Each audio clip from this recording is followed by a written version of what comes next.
What's up, everybody? So, first thing, Rich People Rules that I was invited to. I declined this time. It felt wrong. But I think you probably received an email. You and I have been, we've put in some investments to psychedelic style companies. Mm-hmm. Incorporated with that is they'll send us other opportunities that are just have nothing to do with it. Mm-hmm. One of them that I got that they mentioned was significant downside protection deal. You know, you didn't see this. I don't think I read this. Yeah. So I was like curious about what it is. I don't understand how to protect downside. I don't know what that means. I know what it means, but I have no idea how it's executed. Yeah. So I spoke to the person, and I'll keep it fairly vague. There's a company that was raising its last bit of money weeks before an IPO. Okay. I don't know the incentive structure or why, but they needed a final $10 million. Okay. And in order to get that, they were giving ridiculously preferential treatment to that final raise, which meant that we're going to IPO at this number. And you have downside protection, meaning you can sell at that number even if the price craters to half that amount. Wow.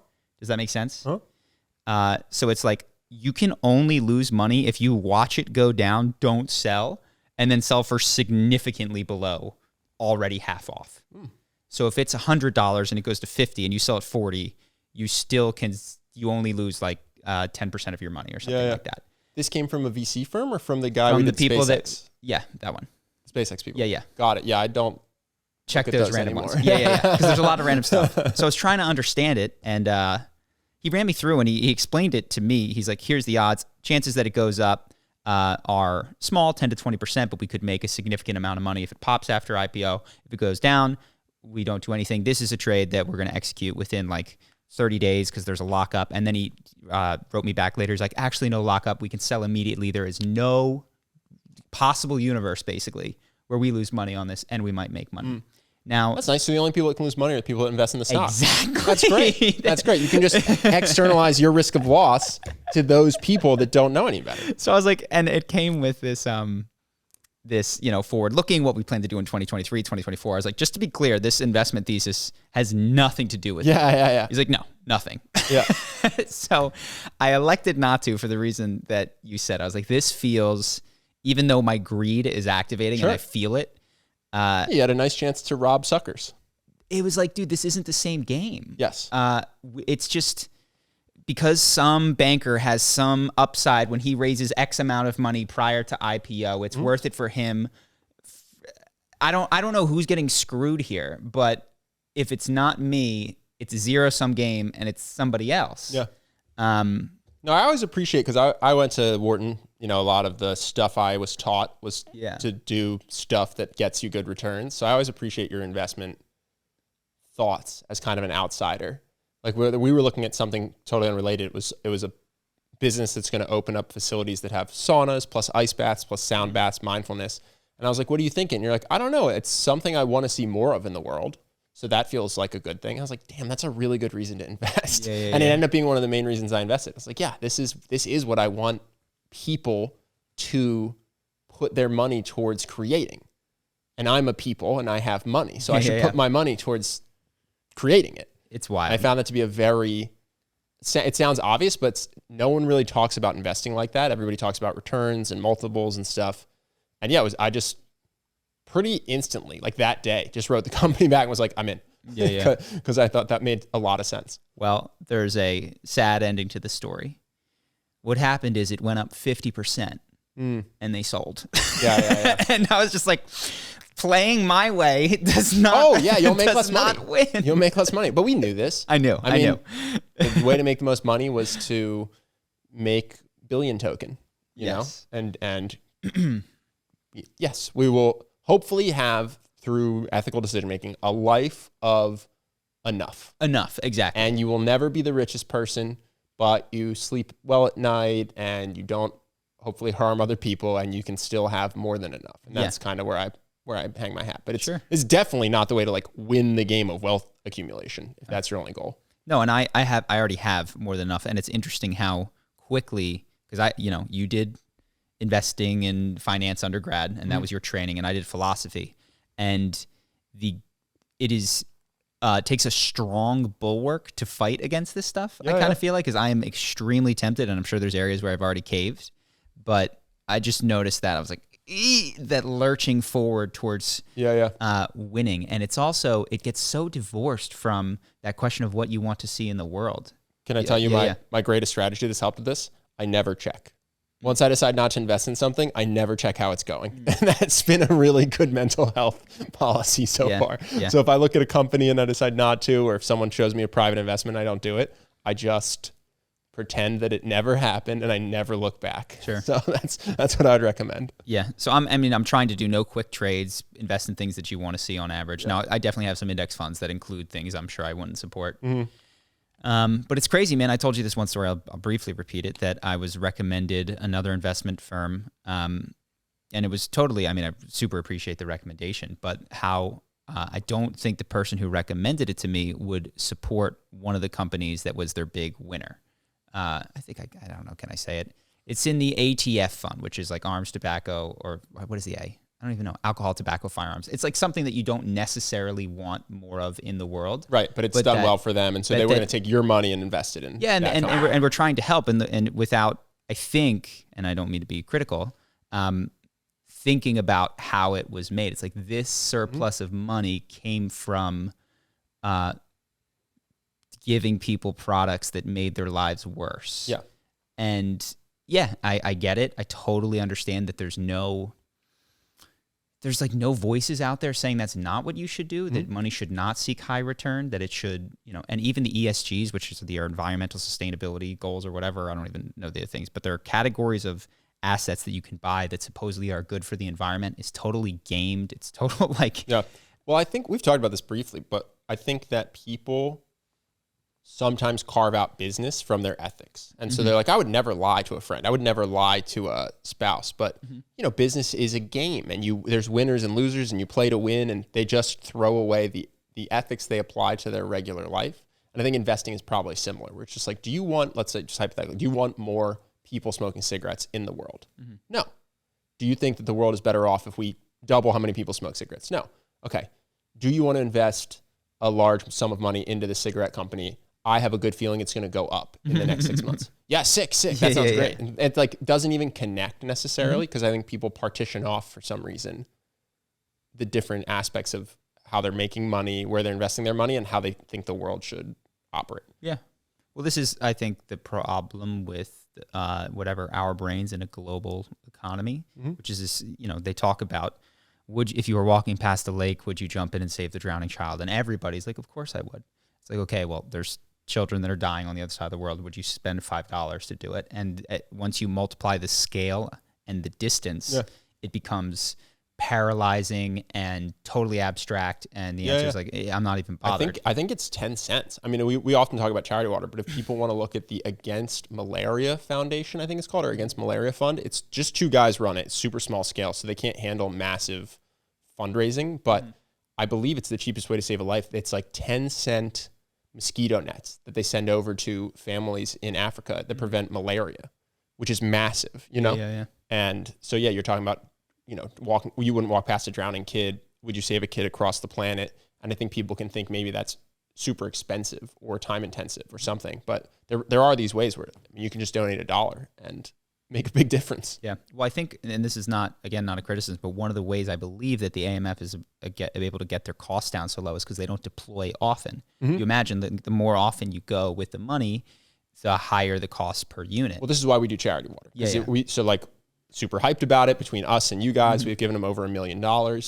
That would take forever if you go through a small charity to impact the world.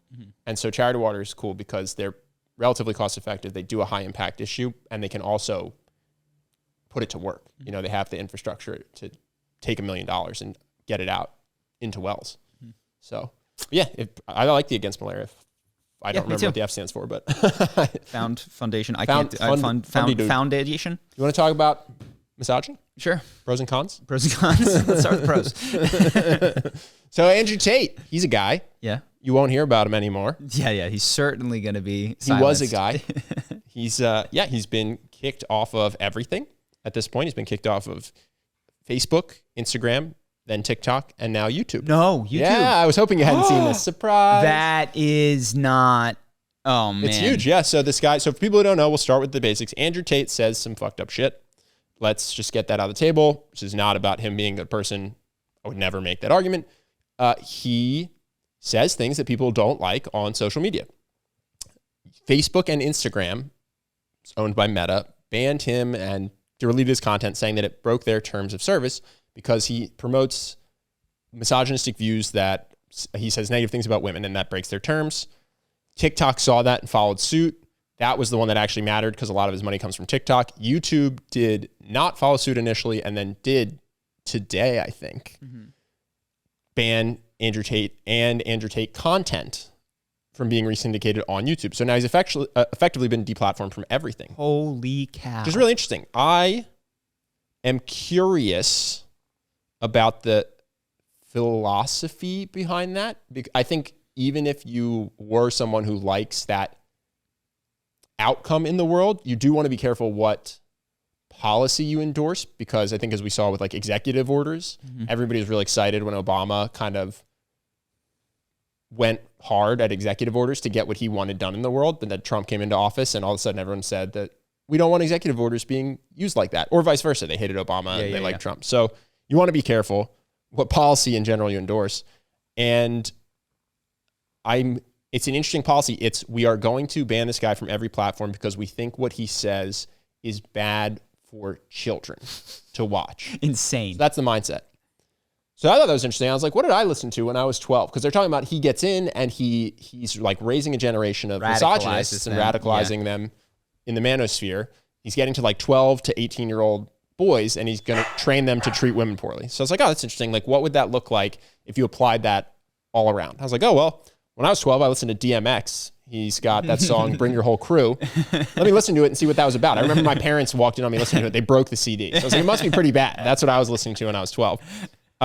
Without getting us demonetized, he talks about robbing people, cutting their heads open with machetes, shooting them, and then having sex with their corpses. I was like, that's neat. I looked it up on YouTube. It's available right now, uncensored on YouTube. Yeah. So I'm not sure that we're applying this policy universally to deplatform every video that's bad for kids to find. And I'm curious how the tastemakers will make that decision, because they have officially taken and been applauded for doing this enough times that I think this is just the rule now, is whoever runs these companies, they can selectively enforce whatever they want. And so they're going to decide what they like. And like, they're cool with DMX and having sex with the skulls of people you've murdered with a machete, and they're not cool with Andrew Tate. I'm blown away. I wish you'd given me time with this YouTube. Yeah, it just happened. I actually wanted to get you live. You dropped the bomb on me. So I'm organizing my thoughts here. One thing to follow up on what you said. I don't know that certainly the Kardashians have contributed to such mental health harm, and their type, you know what I mean? The plastic surgery filter has harmed kids significantly. Well, this is kind of what I was saying, or I forget which one of us said it, about the idea that Jordan Peterson is so against Elliot Page because he thinks that Elliot Page is going to inspire a generation of confused adolescents to transition who otherwise wouldn't have without a hero. And that's bad because they're going to go through elective surgeries. And it seemed, again, selective to pick Elliot and not any other person that's making female adolescents feel insecure about how they look and inspiring them to have body dysmorphia and go get elective surgery to change how they look.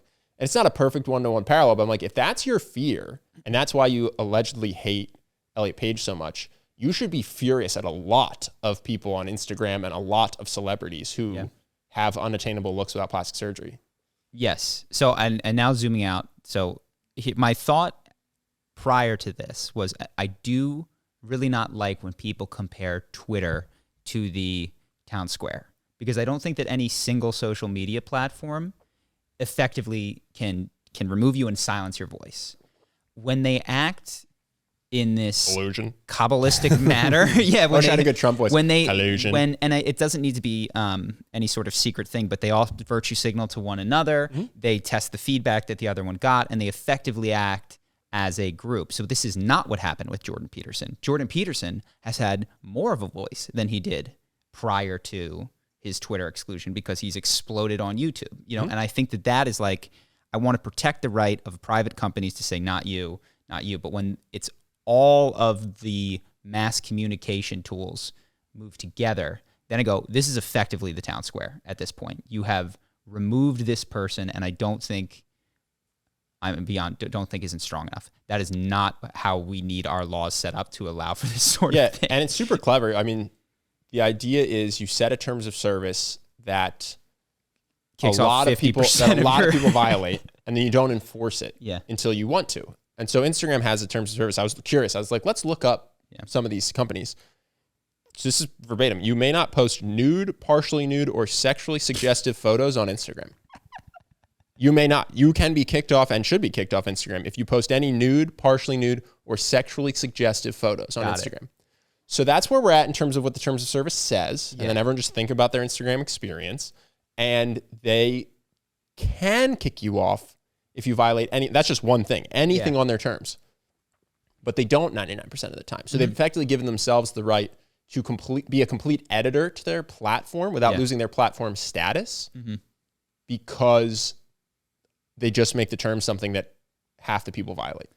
The other thing that is like a little bit worrisome to me, beyond worrisome, is that there's so many things that are bad about this. I would be willing to bet that the people making the decision about whether Andrew Tate should be allowed viewed such a small percentage of his discography, his videography, if you will, and were very influenced by articles they read, quotes taken out of context, clips taken out of context. One that I've seen cited is he said, if a girl cheats on you, get a machete. Which is like, Jesus, I said I was going to kill my sister. You know what I mean? I don't know. When you were a kid, yeah. Well, today, when Henry screws up in the game, I'm Henry. I'm going to come in there and kill you.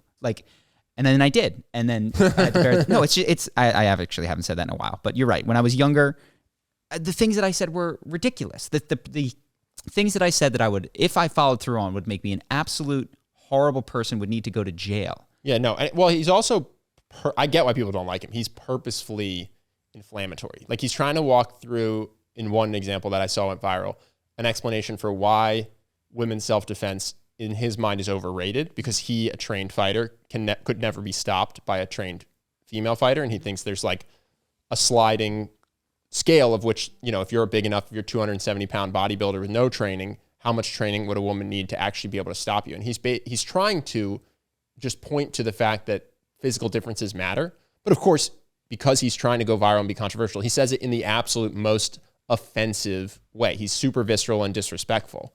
So it's not that his point didn't have merit. It's that he's purposely trying to piss people off. So I understand why people are pissed off at him. He's trying to be an asshole. Yeah. But my question is at a high level is, who do we ban from YouTube, TikTok, Instagram, and Facebook? Is it anyone who's an asshole? How much of an asshole do you have to be? Like, it's unclear to me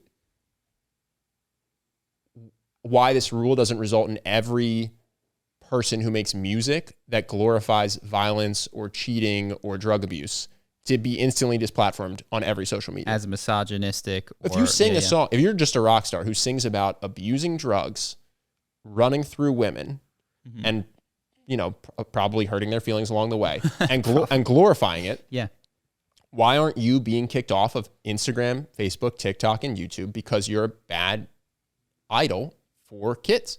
You're glorifying this stuff. You're inspiring kids to want to go do a bunch of drugs and treat the people they date poorly. Like, that's exactly what Andrew Tate's crime is, inspiring kids to be bad people. So I don't know how any musician who glorifies that stuff is allowed on the platforms. I don't know why a lot of people who post bikini photos aren't instantly kicked off Instagram. Like, clearly this isn't actually the principle that we're operating under. And so then I don't know how comfortable I am with the principle of actually it's just 6 people at Instagram are going to decide whatever they want and then remove whoever they want. And they're just the tastemakers. They're the unvetoable gods of who gets to have social media and who doesn't. Yeah. And I think what we need, and we do have, I believe, broad categorizations for like private companies. So if you're a newspaper and you publish something, you can be sued because you have editorial control over what for people goes who don't know, that. the reason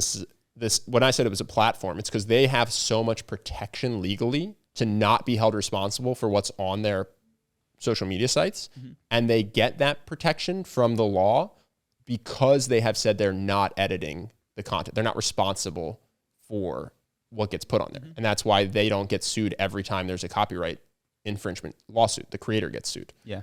If you're going to be a newspaper, then the writer doesn't get sued. The publication gets sued. Yeah. So yeah, they like the protections of the platform, but they like the editorial abilities to do whatever they want. Yeah. And I guess my thing is we can have a hybrid category that is social media site, which never existed before. And, you know, they need to have some sort of policing so that people want to use their site. But the things that are includable in a terms of service, I think once you want the platform protections, which you should opt into, should be much more similar to the legal protections that people have under free speech. They don't need to be perfectly aligned with that. Like, or not. I'm actually kind of like, if you want to just kick off every person that has ever been a bad influence on kids, like at least run it down and be principled, and we can see what that looks like. And if people riot when all their favorite musicians or comedians get kicked off of every platform, we can try it that way. Yeah, it's the hubris of whatever committee or group of people made this decision to me is astounding. I think whoever was in that room when they went, we have to do this, is, I really want to talk to them. Sure. And how certain they must be of knowing what is good and bad, and how limited their focus was. They didn't sit down in that meeting and ask themselves like we did, you know, should we have DMX on here? What about Kim Kardashian? Like, what are the ways in which children are harmed by the inputs that they get from our site? Yeah, I think people look, this is what's one of the things that's interesting to me, because I'm seeing this being lauded, is people look at the outcome and if they like it or not without thinking about the principle or how we got here. So for instance, there's a guy running for Congress who's on the record and has defended repeatedly that he thinks that thinking you should stone homosexuals makes total sense because the Bible says so. And if you don't think that, you're a bad Christian. Totally. And he's saying we don't have to have the death penalty for sodomy necessarily, but we should at least know that it's a sin. And it's weird to me, he's saying, that you think I'm a bad person for saying we should stone them and not that they're bad people for the heinous acts of being homosexuals. I think you're all crazy. Well, what if that guy gets in charge of TikTok and makes a terms of service that says that you can't talk about sex, but lets everybody talk about sex unless you're homosexual, and then if you even mention that you're homosexual, he just deplatforms you? Would we like that? Yeah. I don't think that the same people who are excited about the Tate ban would be excited about that occurring. And so they like who's in charge now, but yeah, what if there's just this groundswell of people you disagree with that take over your favorite platforms? Yeah. You're not going to like this precedent necessarily. It's crazy, man. It's crazy. And kind of seeing that with the Supreme Court now, actually. Yeah. Well, there's also not, I mean, this allowing there to even be fact checkers, you know, this group of unelected people who determine what is true and false. And I was potentially more open to it in a time of crisis. And in fact, if Andrew Tate being on these platforms was the difference of every nuclear power shooting their nukes into the sky and blowing up the world, I'd rip them off the platform and not care. There are limits to what I would allow on.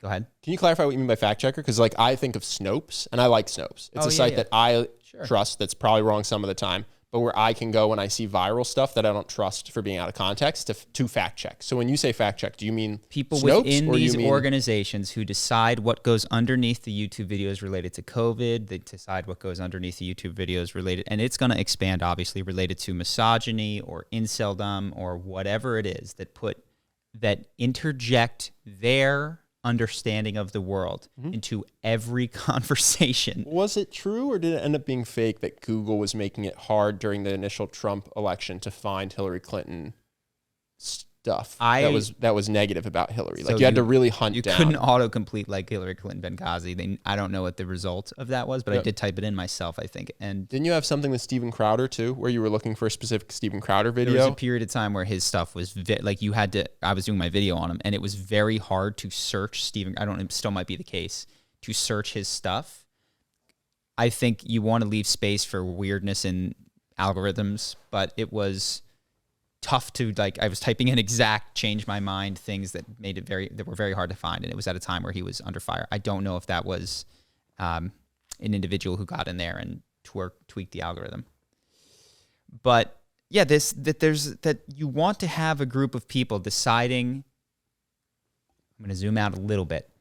There's a belief around knowledge that is implicit in all of this, which is the best way to have people with good ideas is to shield them from the ideas that you have decided are bad ones. And that's that. As opposed to the best way to have a group of people with good ideas is to create a space where many ideas can interact, battle, fight, and you're going to get charismatic strongmen that have what you might think are bad ideas, and they will take the lead in periods because they got better rhetoric than the good ideas. But I just don't know any other way other than to hope that the good ideas and believe that truth and good ideas will win out over time. I was thinking this actually because a lot of Andrew Tate's brand was predicated on that he had good advice for being attractive to women, which I think a lot of women hated his advice and were upset with. And I was curious, if this advice just went terribly, how long could he really survive? If a group of men, millions of men went out trying what he was espousing and just getting rejected over and over and over, and then another voice came through of a handsome, charismatic person who had different advice that was actually effective, wouldn't that person eventually garner the audience? I was trying to figure this out. Like if this is really bad advice that doesn't work, you'd hope, like some people are just going to get sucked in and they're going to get that weird thing where it doesn't go your way. Like the flat earther, they get the expensive equipment, it shows the earth is round and they just still don't believe it. Some people just get in the Tatosphere and they'll never have any evidence convince them otherwise. But you'd hope that the majority of people will be like, this is going really terribly for me.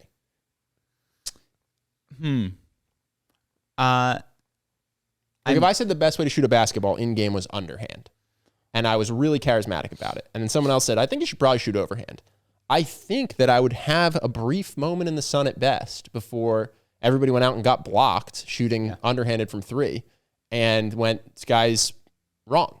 What if I told you that you get 72 virgins if you blew yourself up in a jihad? Well, Tate's not doing post-death advice. What if I told you that you were supposed to have 4 wives because some guy 1,400 years ago, you know what I mean? So what we see are, in my opinion, and we don't have to have this whole conversation, ideas that are false but become necessary to integrate socially can persist for a very long time. And I think that the measure is not just, does this work with nature? It's, does this work with my social circle? Mm-hmm. And so that's, I think, in my opinion, I think there's benefits to congregating and ritual, and religion has built a lot of those things all around the world. But in my opinion, there's also some clearly false beliefs. We had inquisitions. We did all this horrible stuff. I guess I was thinking for Tate specifically. From what I saw, I think his appeal was about that this is going to go get you results in your dating life, which that felt pretty falsifiable to me. It is. And here's the thing. I think depending on where you are, or not. I don't know what his advice is, but I'm saying if that's his advice and a bunch of people go strike out, then it won't work. So I almost felt like all the power is just in the female hand to just not, if you don't like the advice, don't respond to the advice. And then all of his disciples will become disenchanted with him. I think what's frustrating to a lot of people, men and women included, is that the game pickup Andrew Tate advice works. And it works especially for naive young men and naive young women. And if you're coming from a world where you've watched Disney movies and you're told, be nice and just be yourself and tell her how you feel, literally anything other than that is going to be a better operating system for getting girls to text you back, want to date you, want to kiss you. If someone's right, then it seems odd to be mad at them for describing how the world is. And if someone's wrong, then you would think that over time it would just be hard to continue to admire them as their advice doesn't work for you. Well, I think one of the things, work is an interesting question because two very different pieces of advice can work depending on what your values are. And so Andrew Tate's advice works really good for his value set, which is make a ton of money. Who cares if it's done? It doesn't matter how it's done, legally, illegally. He says unethically. He says, I made all my money unethically. Sure. So I'll tell you, he made his money. This stuff isn't how he makes his money. He made his money by getting women to become cam girls and then lie to they develop an audience and then lie and make up fake sob stories that would get them more money than if they were honest about their circumstances. And so he's just straight up been like, yeah, I run a scam. I scam dudes out of their money by lying to them about what's happening in the world, basically. Yes. So his value system is his MO is coherent with his value system, and it can get you a lot of money, a lot of attention, especially from the type of women who respond to, I'll just say, the type of Andrew Tate thing. You know, he likes to hang out, according to the clips that I've seen, which aren't a ton, with like younger girls who have not been spoiled and jaded by life, which is a very interesting way of framing it. And it works. So there's another value system that is like, yo, you want to feel a sense of peace and fulfillment and not have the most money and have longer, stable relationships that are low drama, and also remove yourself from the public eye because that's a sucker's game, and lose yourself from the more trap of money because that's a sucker's game, and peer into your own childhood and take apart the patterns that have made you even pursue those things in the first place. There's a totally different piece of advice that works for that. But both are true with respect to the values to which they're oriented. And so I guess part of the Andrew Tate problem, as people see it, is that he's not just giving bad advice, he's giving effective advice for values that people don't want to see in the world. But I would still say, while you can't one-to-one pit values together and prove that one is truer than another, I don't know, man. We let all sorts of ridiculous shit be said. It seems crazy to draw the line at Andrew Tate. I don't know. These young boys are going to say that women are, it's like young boys always fucking say, boys rule, girls drool. Like that's built into the fabric of being young and not understanding the opposite sex. I don't know. It seems it goes both ways. The future is female, and I think but each gender is her story at a young age says that their gender is the best. And we have ideologies that you should hire somebody based on their gender at Google. You know what I mean? That if you're in the engineering department, there are videos about how you should be selected if you are a girl, or if you are like, that is what is it? We don't even know the word in pop culture. So we got misogyny, and I guess it's not androgyny. That's when you're in between. Misandry is the other one that I think you could categorize as man-hating types of understanding and explaining the world that have just become baked into how we see things. So yeah, who gets to decide? If it were me, it would look very different, and I don't want that power. I don't want to be the one who's saying this is good for kids, bad for kids, good for society, bad for society. I'll take it.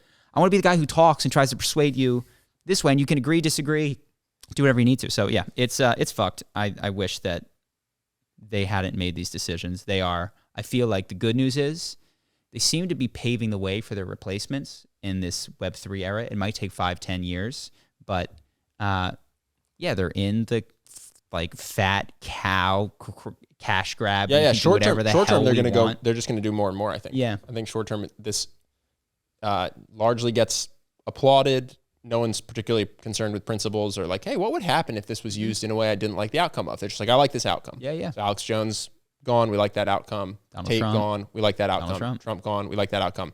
And I think they're just going to keep doing it.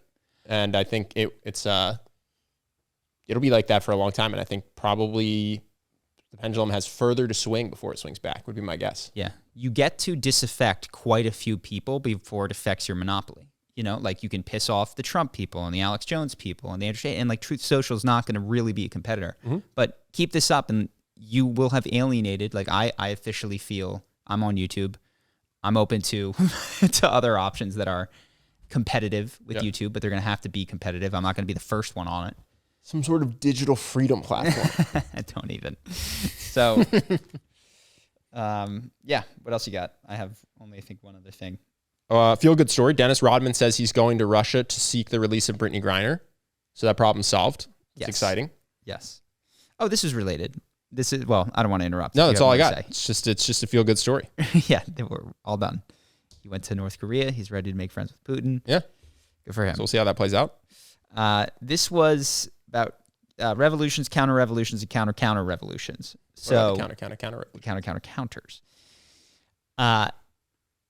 A person we know is medium senior at a company.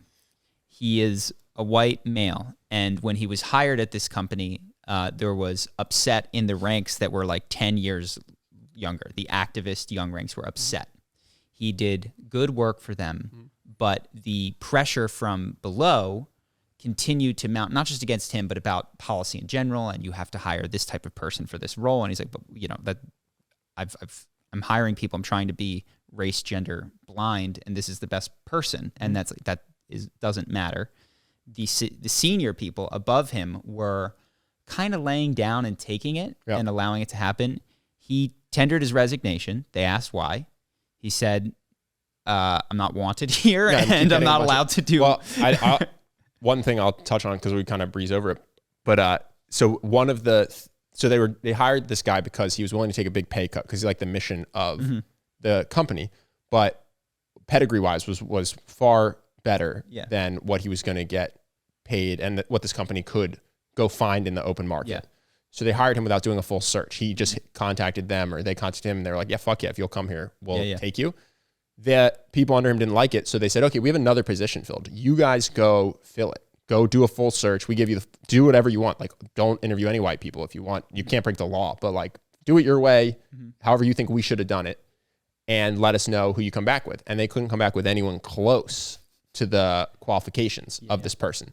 So then they quieted down for a little bit, but then they started to rage again. So now go into the rage again. So he tendered his resignation, told the boss, I don't know if it was the same conversation the next one, the boss like, we can't lose you. You're too valuable, too important, and disbanded the committee that was pressuring him. The people still exist in the organization, but like disbanded the committee, told him to be quiet, and he stayed. And my first reaction was like, well, what happened to the people? And he's like, they're still there. And I was like, oh, okay. They're seething right now. They're going to come back. That is coming back with a vengeance. And I feel like where we are when I just check the temperature of the comment section, which is not a scientific method, is I feel like we had revolution, Me Too, representation, all of these things swung this way. I feel like we're in the counter revolution starting, or like getting going right now, which is like, even on Reddit, I see like the student loan thing's a little bit much, you guys. Like, are we going to fix the underlying problem? Sure. Or, like, Aziz Ansari, it doesn't seem like he is Bill Cosby. Thank God like Louis C.K.'s back on Joe Rogan. Like, really there's a bit of a swing back. Yes. And so there's a counter to that. But the people who believe, I don't think have been persuaded. Yeah, I agree. At all. And I think what happened even in the revolution is like the revolution happened and it persuaded a handful of people, but there was a lot of just silent, tacit allowing. And then those people are they didn't want to get in the way of this of the steamroller. Yes. And so now they're chiming in and going back, and we're getting a little bit more understanding of where people actually stand, what you actually thought for all of this social upheaval, because there was a lot of quiet on one side. And there's still just two broad groups of ideologies. Still want a committee. They still want to fire him because he's white. Yeah, that hasn't gone away. In fact, if anything, the personal slight that they must feel at having been told they're less important than he is. Like, if you want to leave, you guys can, but we're keeping him. Must be enraging. No, and from their perspective, this has nothing to do with the fact that he has a stronger college degree and a stronger work pedigree and is capable of better work. This is the patriarchy. This is the classic, of course, the white guy gets protected at the end of the day. Yeah. So this reinforces their feeling. So this is, and it's I just see it playing out now. They still exist in this one company. Yeah. Well, I don't know if you saw, but there's just the internet chatter today is She-Hulk comes out, episode 1. She's got this scene where she insists that she is 1,000 times better at controlling her anger than Bruce Banner. The response are like, you mean the guy who was chased by the government his whole life, tried to commit suicide, stuck on an alien world for 3 years in a horrible body, lost the love of his life in an attempt to save the world, and then did the snap to bring 4 billion people back at his own personal cost. Yeah. Like, you're better at controlling your anger, and her reason is because she gets catcalled and men tell her how to do her job. Is like, the show exists, and the people who wrote the show thought it was triumphant. And there's people who critique the show who are a lot in charge of giving the ratings for various outlets who think it's great. But then there's this other group who does, and they're not. I don't think people are changing their minds. Yeah. Well, I do think also it's interesting how sometimes in an effort to make a point that does have merit, people will just get too excited and swing too hard. So if she just said, oh, I think this will come more naturally than you think. Yes. I get angry every day. And he goes, why? What do you mean? She goes, well, every day I get catcalled or I get a guy telling me how to do my job. I have a twinge of anger in me that I control. So I actually have daily practice in this. I have a head start. I don't think anyone's going to fight that. Yeah. Like, you don't have to say that she's better than Bruce Banner to say that she has dealt with the difficulties of being a woman in the city. It reminds me of the Bill Burr skit where he's talking about how people say motherhood is the hardest job. And it's like, you can just say that motherhood is hard and you think mothers are undervalued. And there's a lot of jobs that are way easier than being a full-time mom. Yeah. You don't have to say you think that being a mom is harder than working on an oil rig, being on the front lines of a war, being an Alaskan crab fisherman with a 30% fatality rate. Like, you don't have to say this. You can just say the shit's hard and people underrate it. And most jobs or some jobs or whatever's the truth are easier than this thing that gets undervalued. But they just get a little too excited and they swing a little too hard. And then unfortunately it makes the argument seem stupid. I actually think it hurts more than just sticking with what's real. Yeah. Well, what's funny is the place that the argument comes out of is it's on the surface. It's asking for more empathy. It says, you don't understand my experience.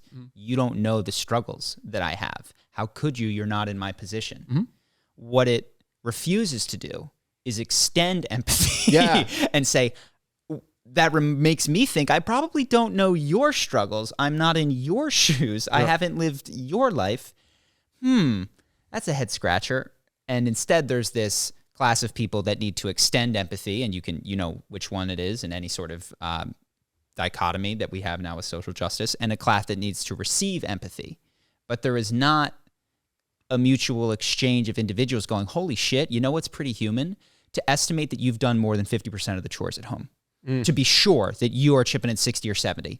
While the other person is dead fucking sure they're chipping in 60 or 70. Somehow there's 140% of chores. And everyone thinks they're above average driver. Like, just knowing these little things, it's like, maybe we all underestimate the struggle of other people. Yes, I think that's very well said. No. Maybe one class has it harder than others, and everybody needs to. But again, I say, like, she could have just, I haven't seen it, but she could have made a totally fair point. She's just, stuff pisses me off all the time. Yeah. Are they in New York?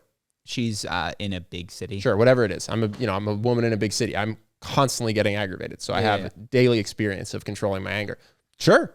Just make that point. It's a great point. It's a fair point. No one's going to push you back on that point. An even better point is I'm a person, and you haven't seen me get angry. I'm angry. Like, I don't need to be a woman in a city of a certain race or in a certain. But I'm just saying, if they want to highlight the specifics, if it was a guy who worked a job that he could say, I get disrespected by my boss every day.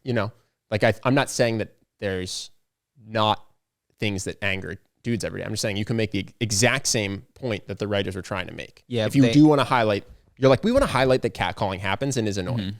You can do that. You just don't have to do it by trying to minimize all the trauma that this Bruce Banner character has clearly gone through and is canon in this universe that you're writing the story in.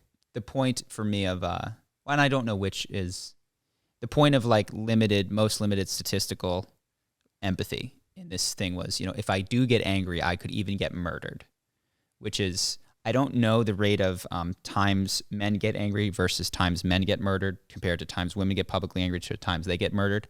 I do know the second half of that is men get murdered like 4 or 5 times as much as women, presumably by other pissed off, angry men in conflict. Yeah. So I don't know that the first part of that, which is, compared to how often they express public anger. But again, it's just like, I do think that if you ask the writers who is more at risk of violence, men or women on average, they would not know. Yeah, well, some people just don't know the data. It's just straight up, they haven't looked into it. You don't need, it's almost like, how many guys do you know that have been punched in the face? I think that some people would be very surprised to find out men get murdered at a substantially higher rate than women. I think they would just be confused because that doesn't fit their understanding of how the world works. Sure. So in any event, yeah, that's I don't know how we got to She-Hulk. I didn't plan on talking about it, but it reminded me of what you were saying. Was it good? Are people I didn't watch the Rotten Tomatoes? I'm not making a I was just curious. I think the Rotten Tomatoes are I don't really know. All right, well you don't know. You haven't seen it. I was just curious. Yeah, I just see the chatter. I just read this. The Parkland shooter. Remember that guy? Okay. Shot up a school. Barely, but I don't know. He's on trial. He admitted the shooting. He said, I did this. The only question is, should he be put to death or sent to prison? So the defense is saying, please don't put him to death. He could not have not done this because he has unreversible brain trauma that made that it wasn't an act of evil. It was an inevitable act of determinism. Basically, is their court argument. And they go into why. His birth mother used drugs and alcohol while pregnant, straight up, repeatedly. No one denies it. She was a prostitute. She said she was raped. And allegedly, she told her other daughter, I don't care about using drugs while I'm pregnant because I'm just going to put him up for adoption anyway. Then he got adopted. Adoptive father passes away. Adopted mother, deeply in debt after her husband's death, allegedly refused to have him committed to a mental hospital because she did not want to stop receiving his Social Security benefits. And so this kid who did this horrible thing, it's just coming out, what his existence was. It was tons of drugs and alcohol from the moment he was in the womb to being put up for adoption, to adoptive father dying, to having mental health issues, but they couldn't afford to take care of him.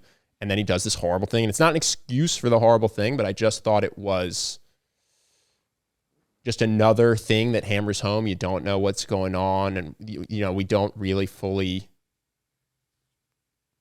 understand what causes these atrocities. And so we don't really necessarily do what would help prevent them going forward. And it reminded me of the New England Patriot guy who committed a murder and then they autopsied his brain. They said this guy had so much brain trauma that anyone who, if I did this damage to your brain, you would murder someone when you're angry because we've just removed his ability to make decisions other than this.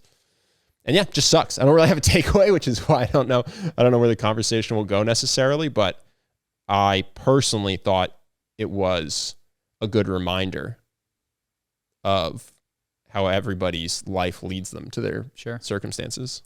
Yeah, the question that comes to mind for me is, what is the point of the sentencing? Is it to protect the populace from acts like this coming from him and other copycats? Is it to punish? Is it to give the families a sense of retribution? And that leads to different outcomes for me. To me, it seems like probably not the retribution angle is what you want to go. It seems to me what you want to do is make decisions to prevent things like this in the future. No one's saying you should let this guy walk around. And I personally don't have a death penalty versus life in prison opinion. It was more just how many people when this shooting happened thought to themselves, I bet this guy was just being absolutely destroyed from pre-birth mentally, probably no one. And it's just a good lesson in kind of recognizing how things get to where they end up. It's rare to find one of these where there's not so much just crazy awful background experience. But yeah, that's a bummer. Yeah, I think that for me, what I do is I take this and I try to apply it to the little stuff in my own life as well. So when someone is a dick to me or cuts you off in traffic or whatever, just like smaller versions of this that I think help you be like, yeah, you have not, maybe this person's rushing to the hospital because someone they love is dying, or maybe this person's being an asshole because when they were at home, their dad hit them today, like you just don't know. And so that's, whether it's death penalty or life in prison, to me, it's a good reminder of like, oh yeah, when people are shitty to me in smaller ways, like you just don't know the full story. It's a good reminder of Sam Harris's thoughts on determinism, I guess. So, well, not to take it too far, but it's interesting that we accept a limited kind of determinism, which is, he has brain structures that are like this. It's like, well, what if he has brain software that's like that? What if we can't see it in a CAT scan, but like the way ain't like, of course it's deterministic at some Well, level. that's what I'm saying. They didn't brain scan this guy. They didn't brain scan the Parkland guy. Yeah. The Parkland guys just had witnesses come out, so half sisters and other prostitutes that worked with his birth mom and stuff like that. So for him, it is more, they're not saying software versus hardware. Yeah. They're just saying, spare him. He was fucked from the moment he was conceived, basically. Sorry, I've sworn so much on this podcast, Justin. Really making your life difficult. Yeah, he doesn't do it. He doesn't cut him at the second half. Oh, you don't blur him? You don't beep him? First 2 minutes. No, I'm sorry to any 15-year-olds or under, I guess, who are listening. I'll work on being better, everyone. What do we got? All right, our question for today is, I would love to hear both of your thoughts on HPPD, and for the audience, or if you guys don't know, that's hallucinogen persisting perception disorder after psychedelics. I don't know. I've never heard the acronym HPPD. The things that I can relate to, like I have a buddy who, the term that he uses is he had Kundalini awakenings for the following 2 or 3 years after psychedelics. Certainly in the days after I and people I know have had experiences of like very much being in that space to the degree where you can get some visual stuff that you might call hallucinatory. What is my broad opinion without knowing exactly what you're referring to? I think that calling it a disorder is a shame because it's very likely, in my opinion, a failure of integration and of support around integration. And it's not even a failure. It could be like the process continuing. And if we're getting to the point where it's interfering with your life, I think in many of the cases, a trained conversation or series of them with a person who can direct you how to handle those experiences can unlock most of the benefits that you're going to get from that macrodose. I do think that there is a bias a little in that I want to acknowledge, which is that we always go with trained professionals who aren't just professionals in terms of integration, but they make sure the substances are good and clean. Yeah. I think it's totally possible that if you take something that's cut with a bunch of dangerous stuff or just the wrong dosage, you could have problems from psychedelics. I think psychedelics should be taken pretty seriously. I do them, but I don't do them willy-nilly and just, smash a bunch of mushrooms without knowing how much they are or where they came from. And I also think that you should take your own mental health and your family history into consideration. Strong consideration, so if you suffer with schizophrenia, maybe psilocybin's not for you.